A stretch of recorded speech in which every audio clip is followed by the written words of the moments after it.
Iri Nini En Chen, I make welcome for you. This is the History of Egypt podcast, episode 179, Seti's Renaissance. Today, Egypt has a new king, again, but after decades of political uncertainty, stability is returning. A new family rules the kingdom. The gods are smiling on their chosen ruler, and thanks to well-preserved records, we have a surprisingly detailed idea of Seti's first few months in power. We can even trace the pharaoh's itinerary. This episode comes to you on behalf of Eric from Minneapolis, Joan from Nanaimo, and Pierre from Orlando.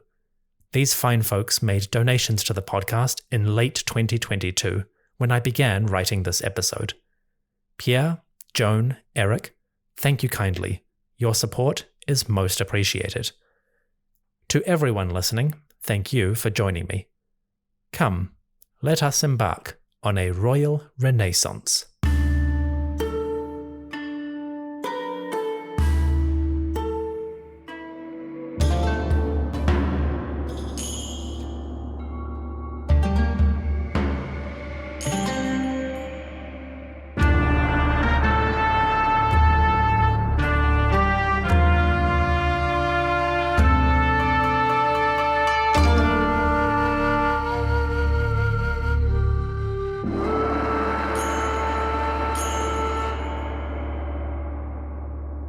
Our story begins in 1303 BCE, approximately. It was late June or early July.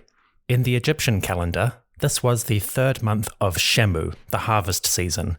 The land sweltered under the shining heat of high summer, and in the halls of the royal palace, the sounds of grief and mourning rang loud. King Ramesses I was dead. He had ruled a short time, maybe 18 months or 2 years at most. Now he was gone. A new monarch, a new Horus, had appeared. The new pharaoh was named Sety or Seti. His name means one belonging to the god Seth. It's an unusual name, which references the chaotic but mighty deity Seth, Seti. King Seti was not the first man in his family to bear this name. His grandfather was also called Seti, but it is an uncommon name in Egyptian traditions, and Seti is the first pharaoh that we know of to bear a name like this. I'll explore the significance of Seth and Seti in greater detail in the future. For now, it's enough to know that Egypt's new ruler had a rather uncommon name. Seti was approximately 30 years old when he gained the throne. He was already mature and experienced in government. Previously, Seti had worked for his father, Ramesses I, as a high-ranking administrator and official, so he followed the pattern of several recent kings. By the time he took the throne, he had plenty of governing experience behind him. Unlike the recent pharaohs, Seti was also the physical son of his father. In fact, this was the first father-son inheritance in 35 years. Ever since the death of Tutankhamun, the crowns of Egypt had passed not to physical heirs, but political ones. A series of high-ranking officials, Horemheb, and Ramesses himself, had taken the throne when their predecessors died without heir.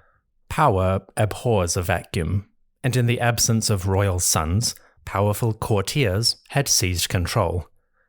Now, the inheritance was returning to its ideal state, a transition from the Osiris to his physical son, Horus. Ramesses I fulfilled that ideal when he created Seti as the son of his body, Sa-en-Chetep. And when the old king passed and his progeny ascended, it was the first proper inheritance in 3 decades. Seti recognized that, and he would honor Ramesses repeatedly in different monuments. We will explore those at the proper moment. But having inherited power from his bodily father, Seti went all out on publicizing that connection. The message was simple, but politically and religiously vital. Family stability was back. the proper order of things, was returning. So Ramesses died, and Seti inherited power. This transition probably happened in late June or early July. How do we know that? Well, royal texts from Seti's reign reference the month and day that he ascended the throne. Apparently, Seti's rule began on day 24 in the third month of Shemu, the harvest season. That would place the death of Ramesses I on day 23 of that month, the day before. So the succession probably occurred in high summer. The land baked in the heat. The Nile was at its lowest ebb before the flood. And in the halls of the palace, one incarnation of Horus died, and another appeared. It's not often we get a month and a day for the pharaoh's accession. Sometimes scholars can pinpoint a likely date, at least down to a month or a season. But Seti's monuments give us a wonderfully specific record. In fact, Seti's reign overall is remarkably well documented. The king ruled for approximately 11 years, and scholars have texts and dates for almost all of them.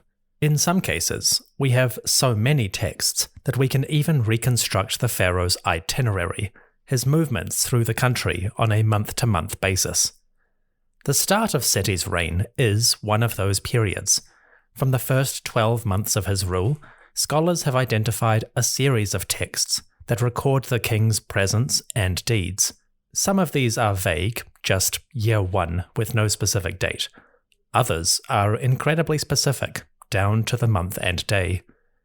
As we begin Seti's reign, it seems a good opportunity to follow a pharaoh in real time. Ramesses I died around day 23 in the third month of Shemu.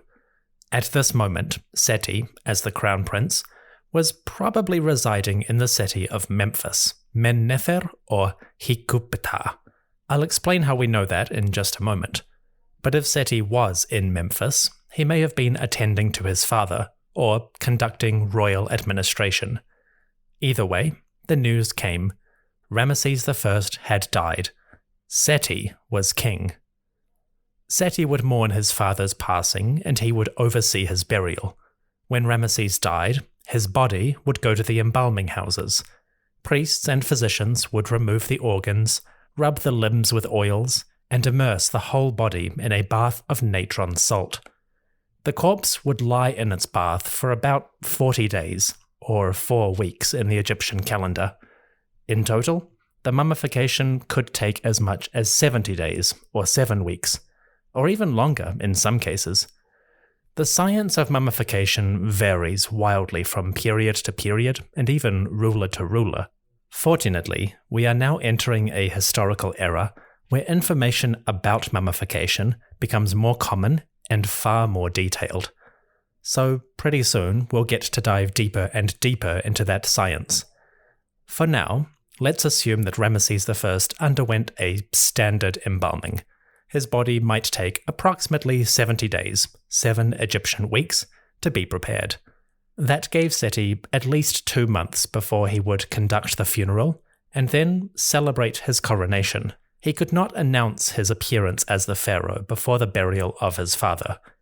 So you might expect the new king to sit around in his palace and enjoy his new wealth and power.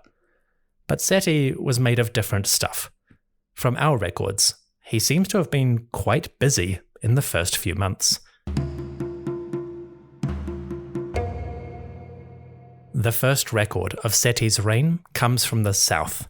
At the mighty fortress of Buhen in northern Nubia, we have a record of Seti visiting as king. This trip occurred very early in his rule, just a few weeks after he took power. It seems that the ruler came south, sailing upriver, to visit the great fortress. And he left a monument, a stone stela that marks his appearance. The stela goes like this, quote, Year 1, the 4th month of Shemu, Day 30. Long live the Horus, Seti I, and all his titles. Now, his person, the king, was in the city of Hikupeta, or Memphis. He was doing the things that pleased his father, Ra-Horakti, and Ptah the Great, and Atum, the lord of both lands. and all the gods of Ta-Meri, Egypt. Then his person, the king, decreed the establishment of sacred offerings for his father, the god Min-Amun, who lives in Buhen. The offering in this temple would consist of loaves of Pesen bread, honey cakes, 100 of them, jars of beer, 4 of them, and bundles of vegetables, 10 of them. Likewise, the temple was filled with God's servants, lector priests, or priests who could read, and the workshop was filled with slaves, both male and female, from the captives that his person, the king of Egypt, had made. His person, Seti, sought out benefactions or good things to do for his father Min-Amun. The king made for the god a great and noble stela of good stone at the resting place of his father." End quote. The stela is now in the British Museum, because of course it is. The stone is fragmented, but scholars have pieced it together, and they can reconstruct the images and texts by comparing it with similar examples. The monument shows Seti wearing a long wig. He stands before the gods, Amun-Ra, Min, and Isis. The king raises a scepter, an incense burner. He burns incense for the gods, purifying the air with the sweet-smelling smoke. Below Seti, lines of hieroglyphs spell out the decree. It's a classic image, the king offering to the gods while describing his generous works. Seti would commission many images just like this over the course of his rule. This stela is interesting because it gives a sense of the pharaoh's itinerary. The date for this decree was year 1, day 30, in the 4th month of Shemu. In other words, Seti was at Buhen just 37 days after his father died. The body of Ramesses I was still undergoing mummification, and he was not ready for burial. And yet, Seti was off to the south to make his appearance at Buhen. Why? It seems that pharaohs often dealt with Nubia and the south as one of their early priorities. In the early 18th dynasty, for example, King Thutmose I sent a message to his representatives in the south. Soon after his coronation, one of his first acts as the king was to inform the overseer of the southern lands that he had become the pharaoh. So even back then, we can see the kings dealing with their southern colonial government as an early priority. More recently, Ramesses I had donated his own stela at Buhen. Just 6 or 7 months before Seti's visit, Ramesses himself had gone south to make a donation to the local god. And after Seti, his own son and heir would build a temple in Nubia in the very first year of his rule. Apparently, the kings of this period considered Nubia and its colonial government as one of their early top priorities. We'll come back to that in another episode. The Egyptian rule over Nubia is a massive topic. But long story short, Seti and other pharaohs seem to have viewed their southern territories as a major focus, requiring early attention. So Seti was at Buhen just 4 weeks after his father died. That was around late July or early August. Where to next? Well, a few weeks later, the king seems to have returned north. In the next record, Seti shows up at Karnak. Our next date on the itinerary is day 1 in the 2nd month of Akhet. That is the flood season, the annual inundation, when monsoon rains far to the south filled the Nile River with new water. The Nile began to rise, swelling its banks over the course of 2 to 3 months. This flood started in the south and gradually spread northwards, reaching their peak in late September or early October. This was a time for celebration. Huge festivals would occur at temples like Karnak and Luxor, the Epet or Opet festivals.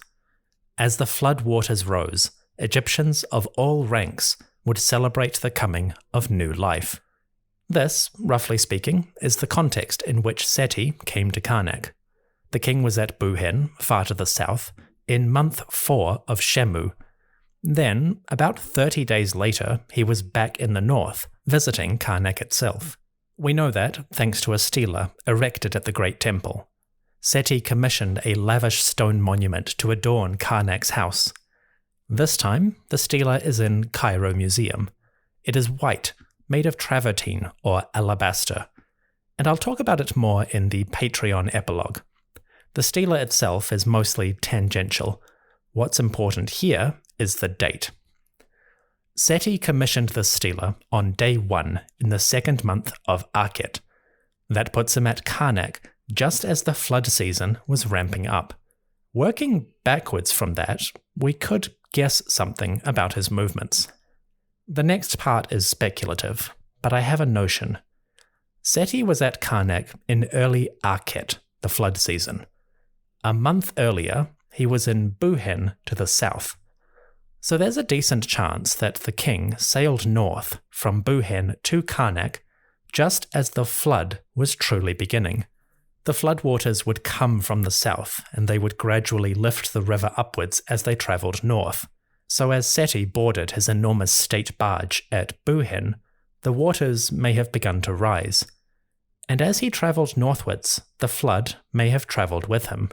If that's accurate, Seti might have arrived at Karnak as the flood itself reached the city. Again, I am speculating, but imagine the optics of such a trip. If the king sailed north just as the flood was ramping up, it may have seemed like he was bringing the new waters. For the people on the riverbanks, the pharaoh's boat might appear with the rising Nile. And for the true believers, it might have appeared that Seti, the divine king, was causing the new flood. With that flood would come the silt and the mud that fertilized the fields and allowed new crops to flourish. So, from a religious point of view, Seti's journey might have been extremely well timed. The new king, Horus Incarnate, was bringing life to the two lands. To be clear, the timing might be a coincidence. The flood season might have begun late or early that year. The calendar might have been out of sync with the seasons. There are many reasons why these dates might not line up with the ecological reality. But if Seti went south to Nubia and then returned in conjunction with the flood, well, that's one heck of a power move. To the faithful and the loyal, the new pharaoh may have seemed truly benevolently divine.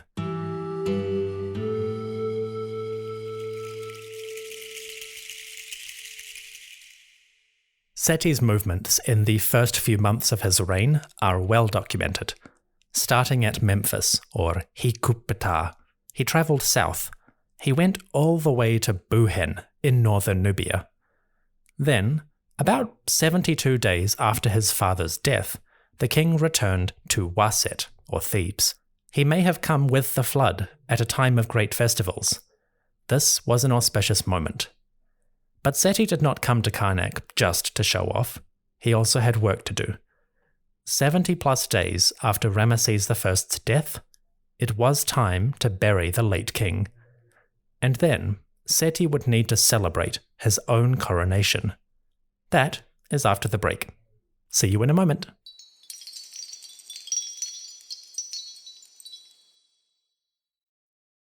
The year was 1303 BCE, give or take. It was late August or September. The season of flood, Akhet, was beginning, and in the southern city, Waset, a new pharaoh was appearing in splendor. King Seti, or Suti, had been busy. About 70 days earlier, he had inherited power on the death of his father. Now, having travelled upriver and downriver, the new pharaoh was in Waset, Thebes or Luxor. It was time to bury his father. King Ramesses I, or rather his mummified corpse, would go to its rest in the Valley of the Kings. The tomb was small, just a couple staircases, one large chamber, and some alcoves. It was pretty, with beautiful paintings and a massive sarcophagus, but Ramesses would not lie in the sort of splendor enjoyed by his predecessor, Horemheb. The burial was comfortable, but small. It probably didn't take long to conduct the interment. We don't have any dated records for the funeral of Ramesses I, but there is a decent chance it happened in August or September of 1303 BCE.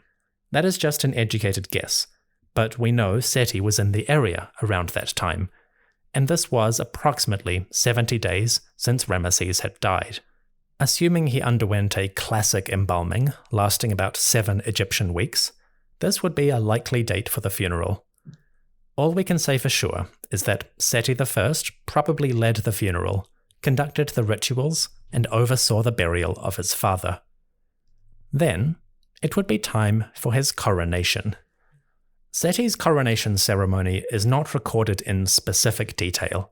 We have some images that reference the idea, but we don't have any specific text about it. We don't have the date or even the exact location. If I had to guess, I would say Seti probably celebrated his coronation soon after his father's burial, and he possibly did so in the city of Waset, or Thebes. Why do I think that specifically? Well, one of Seti's royal names, that I'll discuss in a minute, includes the phrase Ha-em-Waset. This translates as one who appears in Thebes. It's a generic phrase, many kings used it, but if you put that together with the timing of Seti's visit, in the month of Opet, and roughly around the funeral of Ramesses I, it seems like a reasonable possibility that Seti would use this occasion to receive his crowns and celebrate his pageantry. Again, speculation on my part, but it would make sense. Maybe Seti held his coronation soon after his father's burial. As I said, we don't have specific images of Seti I's coronation, but we do have artistic imagery that references the topic. On the walls of Karnak Temple, Seti commissioned scenes that showed him coming before the gods to receive their blessings and even receive his crowns. In one image, we see Seti I standing beneath a stream of water. Water, in the shape of Ankh symbols, pours over his head, falling on either side of his body. The water is being poured out of jugs by 2 gods. In this case, the gods are Horus and Seth. Horus and Seth are the classic symbols of Egyptian kingship. Horus, the eternal king himself, protects the ruler in his everlasting incarnation. Seth is slightly more complicated, but he also gives the pharaohs strength and power, especially power to defeat his enemies.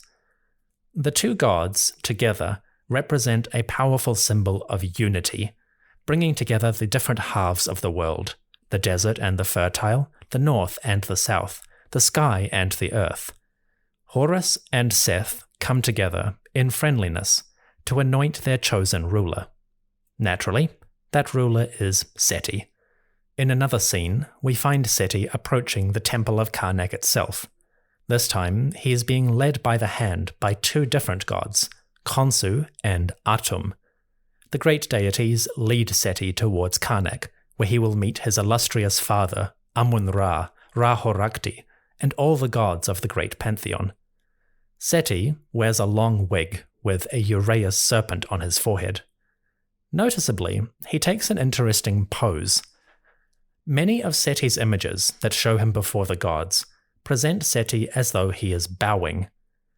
Normally, a king will stand upright, his back straight, his shoulders broad, but Seti will often bend at the waist, as if he is showing humility and obeisance before the gods.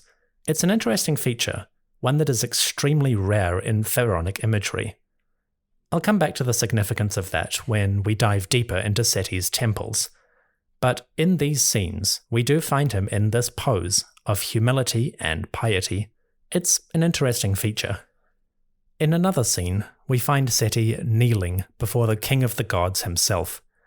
Amun-Ra, seated upon his throne, holds out a hand, raising it over the crown which Seti now wears. Seti kneels on the ground before Amun-Ra, and he wears the blue crown, that sort of helmet-shaped one. Beside Amun-Ra, the great goddess Hathor, or Huther, reaches out her hand to give her blessing to the king.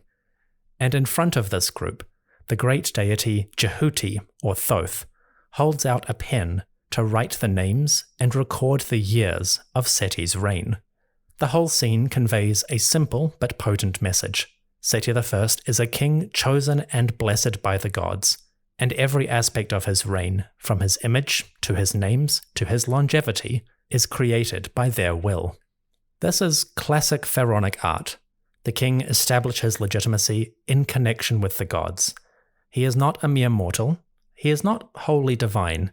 He is the man that connects earth and the sky, the one who connects the living and the dead, the great being who connects humanity with the divine. Finally, Seti receives more blessings from the gods. In a particularly important scene, we find the king kneeling beneath a tree. Seti, wearing his blue crown, is kneeling beside the Eshed tree. This is the tree of life, or tree of eternity. It symbolizes the duration and longevity of a pharaoh's rule. Every leaf should symbolize a year, so that each king could reign as long as there are leaves on the tree. Seti kneels beside the Eshed, and behind him, the great deity Jehuti, or Thoth, reaches out to write Seti's names on each and every leaf. Again, it captures the essential idea. The king will live forever, his rule will be eternal. Scenes like these do not record the exact moment of Seti's coronation, but they convey the idea of it and the overall significance of these rituals. The king would come to the great temples, including the Temple of Karnak, and he would present himself before the various deities. The statues of the gods, shining within their houses, would give Seti their blessings. The priests would announce his names and offer praises, guaranteeing a long life and great splendor. Seti himself would probably go through various costume changes, putting on different pieces of regalia to honor different gods and to mark different aspects of his rule. In short, we don't have the literal depiction of his coronation, but we have the next best thing, the way Seti wanted it to be seen by those who came after. Finally, there was one more thing to do. One of the major features of a pharaoh's coronation was the announcement of his names. As a king of Egypt, Seti would use 5 names, 5 distinct titles that conveyed aspects of his ideals, his piety, and his agenda. The 5 names of a pharaoh were called the Horus name, the 2 ladies' name, the Golden Horus or Golden Falcon name, the throne name, and the personal name. The personal name is relatively straightforward. The new king was Sety or Sety, aka Seti. This one translates as one belonging to Seth or the Sethite, depending on which scholar you read. It's an interesting name, as I referenced earlier. But from a political standpoint, it's the other 4 names that really tell us about the king's agenda. As ruler of Egypt, Seti would convey his power through a series of major names. First, there was the Horus name. This identified Seti as an incarnation of Horus, the falcon, and the eternal king of Egypt. For this name, Seti called himself Heru Ka Nechet, Ka Waset, Sank Tawi. This translates as the Horus, strong bull, who appears in Waset, or Thebes, who makes the 2 lands live. That is a classic name, nothing too remarkable, but it gives a sense of Seti's intentions, the way he wanted to present himself.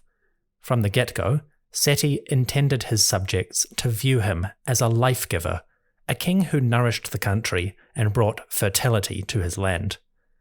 I wonder if that has anything to do with his recent trip from the south. The second title was the 2 ladies' name. This referenced a pair of goddesses, Wadjet and Nekbet, associated with the south and north of Egypt.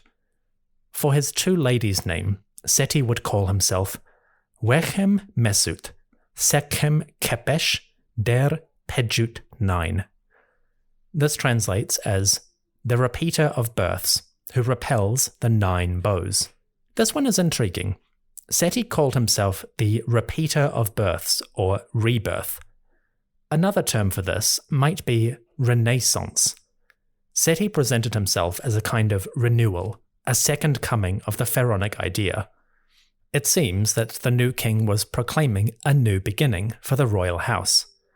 Of course, this wasn't exactly a new idea. As we saw recently in our interview with Professor Peter Brand, many rulers used the phrase Wechem Mesut to glorify their rule. Even Horemheb had done it just a few decades earlier. So Seti's name is definitely noteworthy, but he's not exactly innovating here. It just gives a glimpse at his larger political agenda. The real question was, did Seti have the talent and the longevity to create a genuine renaissance in royal affairs? That would have to wait and see. The third name is the Golden Horus or Golden Falcon name, Heru Nebu. This name is tricky to pin down in its deeper meaning. It might convey the essence of the monarch as a god on earth. Whatever its exact origins, the Golden Horus name is important. And Seti's is quite revealing. For his third title, Seti called himself Wechem Chau, Weser Pejut em Tau Neb. This translates as the one who has repeated appearances, the strong of troops in all lands. Once again, Seti uses the motif of repeating, Wechem. In this case, he is not repeating births, but repeating appearances, Wechem Chau. That is definitely a reference to his royal divinity or his godhood.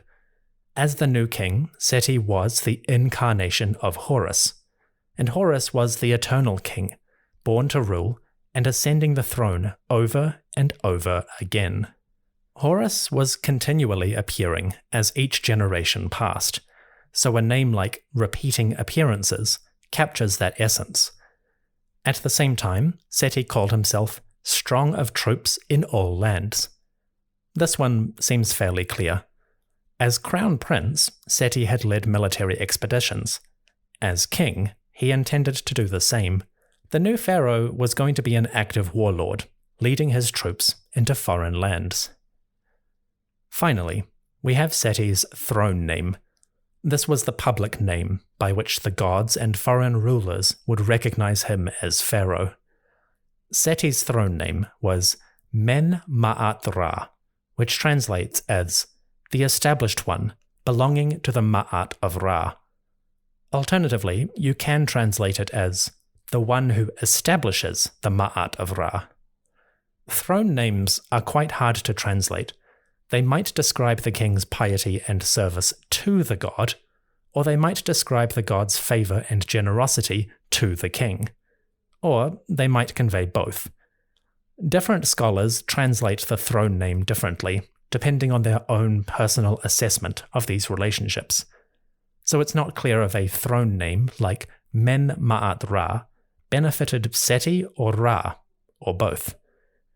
Either way, the name connected the king with Ma'at, the cosmic truth or order that Ra himself had established. This name might sound slightly familiar. Seti's throne name, Men Ma'at Ra, is almost a direct copy of an earlier one. He seems to be referencing the name of King Amunhotep III. The dazzling son, one of the last great kings of Dynasty 18, Amunhotep had called himself Neb Ma'at Ra. Seti seems to have taken that name, removed the Neb, and replaced it with Men. The two names are almost identical. This wasn't the first time a Ramessid king had done that. In episode 177, we saw Ramesses I borrow his name from a famous predecessor. Ramesses had used the phrase Men Pechti Ra, and he had taken this name from an older one, Neb Pechti Ra. That title belonged to King Ahmose I, legendary founder of Dynasty 18. So Ramesses had taken Ahmose's name, dropped the Neb, and replaced it with Men, just as Seti now did with the name of Amunhotep III. It's a curious little phenomenon that appears with these two kings specifically. Later rulers, like Ramesses II, would break the habit and present their own, mostly unique throne names. But at the start of Dynasty 19, the first two pharaohs consciously evoked famous, glorious predecessors. Why? The simplest answer is that maybe Ramesses and Seti needed the legitimacy. As newcomers to power, the two kings may have felt slightly insecure in a political sense. This is pure speculation, but maybe they faced opposition among the powerful or the elite. Or maybe the priests and priestesses, servants of great gods, were skeptical of these upstarts. Again, entirely speculative. But it's easy to imagine the new rulers trying to establish their credentials and taking a shortcut to public legitimacy. Borrow the names of their predecessors, especially the fabulous Ahmose and Amenhotep. Use their names, with small changes, to forge a link between the present and past, and maybe reflect some of the ancestors' glory upon them. Ramesses and Seti might be newcomers, but they could still place themselves within the legacy of the most splendid rulers. Because the two names of Ramesses and Seti follow the same pattern, you almost have to wonder, did they come up with this idea together? When Ramesses became king, or was about to become king, did he sit down with Seti and plan out their respective identities? There is no evidence that they did so, but if the father and son were close, you could easily imagine them meeting behind closed doors. They discuss the political situation and come up with the idea, if we're going to rule, let's connect ourselves with Ahmose and Amenhotep. Maybe, in the halls of power, these tricks and methods were part of a discussion, a plan for the new dynasty. It's a fun idea. I would love to be a fly on the wall for that conversation. Anyway, Seti's names give an idea of his political and religious identity. When you put them all together, Seti clearly emphasizes some noteworthy concepts. He was the one who makes the two lands live, so he intended to be an effective leader and ruler. He was one who repelled enemies and led troops over foreign lands. He was the embodiment of Horus, the eternal king, who appeared over and over again, repeating his appearances or births. Finally, Seti's rule was established in the Ma'at, or Order of Ra. Seti, the one belonging to Seth, would be a servant and embodiment of Ra's cosmic will. It's heavy stuff, but then this is kingship we are talking about. The most enduring and important of Egypt's social and political institutions, and, depending on your point of view, the most important of its religious tenets. The king, divine and human, eternal and repeating, was here to establish his rule, and he would build on what came before.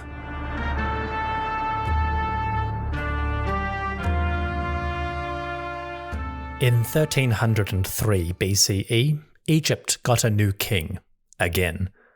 But while the past few decades had seen uncertainty as courtiers and generals jockeyed for position, the new pharaoh marked a return of family stability.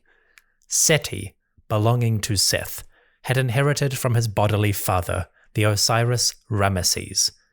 And this new ruler, all of 30 years old, was in a good position to make his mark. The reign of Seti will be a fascinating era for many reasons. As we saw today, the historical record is detailed and specific, and we will continue exploring Pharaoh's itinerary over the next few months of his rule. In the bigger picture, Seti's appearance will see a flourishing of monumental art and architecture. Many of the greatest buildings in Egypt will benefit from his attention, and to this day, modern tourists pass through the edifices that Seti commissioned. From every level of society, we are going to see some detailed and intriguing tales. Thank you for listening to the History of Egypt podcast. If you are enjoying the show and would like to support what I do here, consider signing up to the Patreon. Patreon subscribers get access to exclusive perks like early releases, ad-free episodes, extended discussions on some material, supplementary notes and pictures, and much more. You can join from as little as $5 a month. If you are interested, follow the link in the episode description, or visit www.patreon.com/Egypt podcast. My thanks to everyone who has signed up to Patreon or made donations directly. You are all too kind. Extra special thanks must go to the priests, my top-tier supporters on Patreon. The clergy are Veronica, Paul, Mycost, Martha, Nidin, Ashley, Kyla, Yola, Terry, Evan, TJ, and Linda. These wonderful folks announce the names of the king as he emerges from the temple. They carry the statues of the god to show divine favor for the pharaoh. And of course, they manage the temples, organizing the offerings so that the gods and nature can endure for another day. Truly, you are most generous. To everyone listening, thank you for joining me. I hope you have enjoyed this chapter, and I will see you very soon. Oh, and patrons can stick around after the music for an extended epilogue.